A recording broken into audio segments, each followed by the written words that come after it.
পেয়েছি খবরটা হলো এরকম যে প্রথম প্রশ্ন হলো অ্যাজ এ মিনিস্টার আমি যেহেতু পশ্চিম ত্রিপুরা লোকসভা কেন্দ্রের voter as a minister I can't go there, আমি যেতে পারি না ওখানে। আমার যাওয়ার নির্বাচনের দিন যাওয়ার কোনো সুবিধা নেই। কিন্তু আমার কলিগ বা অন্যদের থেকে যা খবর নিয়েছি এবং বিভিন্ন বিধানসভা কেন্দ্রের খবর নিয়েছি, ভোট খুবই ভালোভাবে হচ্ছে, একদম পশ্চিম ত্রিপুরার মতো শান্তিপূর্ণভাবে ভোট হচ্ছে। এবং এর মধ্যে 11টা পর্যন্ত 35% ভোটের বেশি হয়ে গেছে, 35% ভোট অলরেডি কাস্টিং হয়ে গেছে। 2-3টা জায়গায় একটু সমস্যা রয়েছে।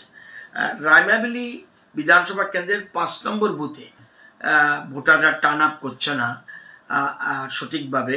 আর অম্পিতে একটা পোলিং স্টেশনে সেরকম টার্ন আপ হচ্ছে না, একটা পোলিং স্টেশন, নট সমস্ত অম্পি বিধানসভা কেন্দ্রে নয়, একটা পোলিং স্টেশনে।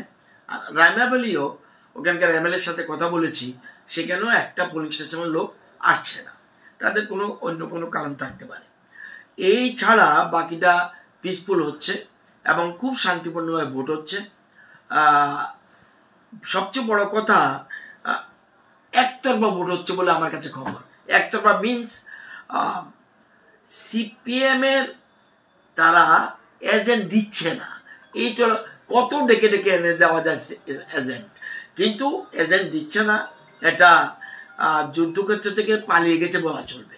তারা যুদ্ধক্ষেত্র থেকে পালিয়ে গেছে, পশ্চিম ত্রিপুরা আগে পালিয়েছে, ওখানেও পালিয়ে যাচ্ছে এখন পর্যন্ত যা খবর।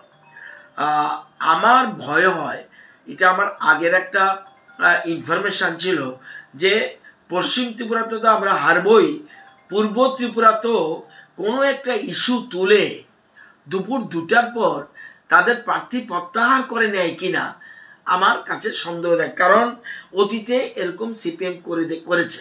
সেজন্য যে মিথ্যা অভিযোগ তুলে একটা তাদের গোপন মিটিং হয়েছে আমি জানি মেলার মাঠে, সেই মিটিংয়ে একটা সিদ্ধান্ত নিয়েছে যে পরিস্থিতি যেহেতু আমাদের অনুকূলে নয়, ভোটাররা আমাদের ভোট দিতে চায় না, মানুষের কাছে যেতে পারছে না, এই জন্য একটা মিথ্যা অভিযোগ তুলে, যদিও প্রার্থী প্রত্যাহার করার কোনো সুবিধা নেই এখন, আগে চলে গেছে, কিন্তু একটা অজুহাত তুলে 2টার পরে কিছু একটা করতে পারে তারা, অপোজিশন, স্পেশালি সিপিএম কংগ্রেস। তো এই জিনিসটা আমার কাছে খবর যায়, নতুবা শান্তিপূর্ণভাবে সর্বত্র। আমি বিশ্ববন্ধু সেনের সাথে কথা বলেছি, আমি নন্দিতা রিয়াংয়ের সাথে কথা বলেছি, অনিমেষ দেববর্মার সাথে কথা বলেছি, আমাদের মহিলাপ্রু মগের সাথে কথা বলেছি, আমাদের মিনিস্টার সুধাংশু দাসের সাথে কথা বলেছি, টিঙ্কু রায়ের সাথে কথা বলেছি, আমি কথা বলেছি ভগবান দাসের সাথে কথা বলেছি, তারপরে আমাদের মনোজ দেব আমাদের কথা বলেছি, কল্যাণী রায়ের সাথে কথা বলেছি। বেশিরভাগ জায়গাতে আমরা কথা বলেছি।